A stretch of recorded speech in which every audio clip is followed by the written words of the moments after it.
you see life much as it was in ancient Egypt. Many of the same traditions, the same methods, even the same devices. I used to sit here as one of those two men, and early at dawn, because we started early. You know, this is called tambour.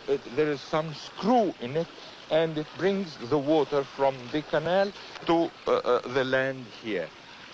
Small canals. It is prepared only for the small canals.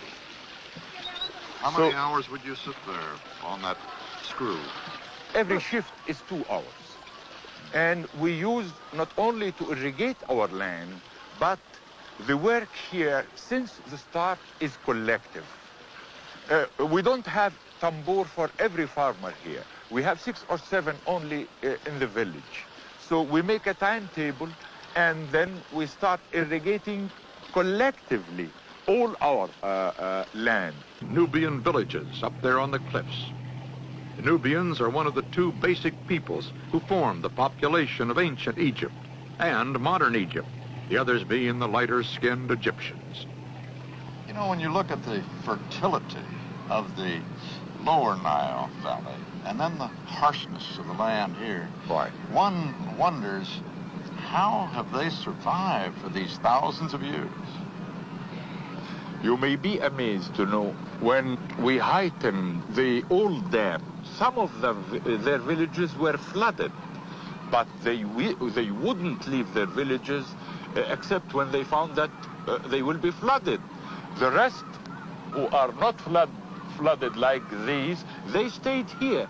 And then one asks, how can they manage to live on such rocks only? Again, it is nature.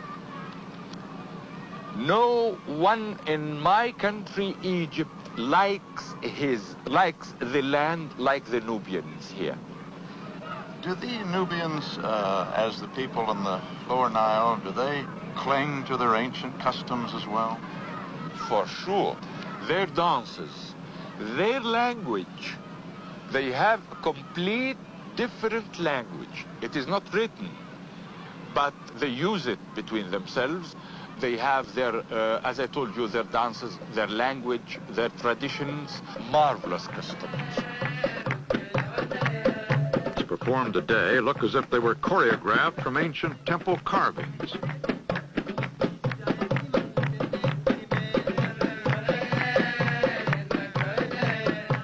These young dancers have organized a troupe that performs for visitors in Aswan.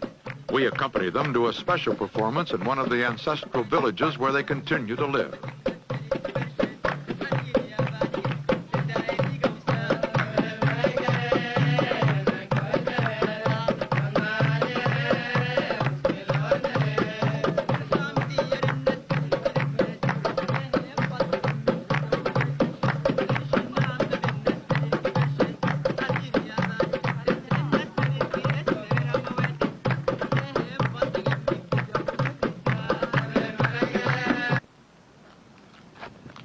The Greek and the Roman period here really marked the beginning of Egypt's intensive contacts with the West.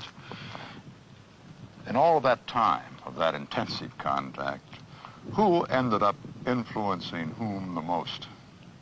Well, it is a tradition we are very proud of.